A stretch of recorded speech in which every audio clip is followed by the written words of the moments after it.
فوق بأسوان، مكان هادي، ناس طيبين وعايشين على قد حالهم. فجأة يظهر مصطفى البنك، شاب في الثلاثينات، تاريخه المهني عبارة عن سواق توك توك وشوية قضايا بسيطة.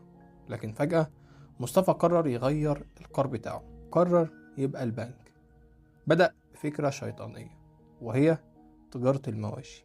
يروح للفلاح من دول ياخد منه البقرة اللي تمنها في السوق 20,000 جنيه، ويقول أنا هاخدها منك ب40,000 جنيه.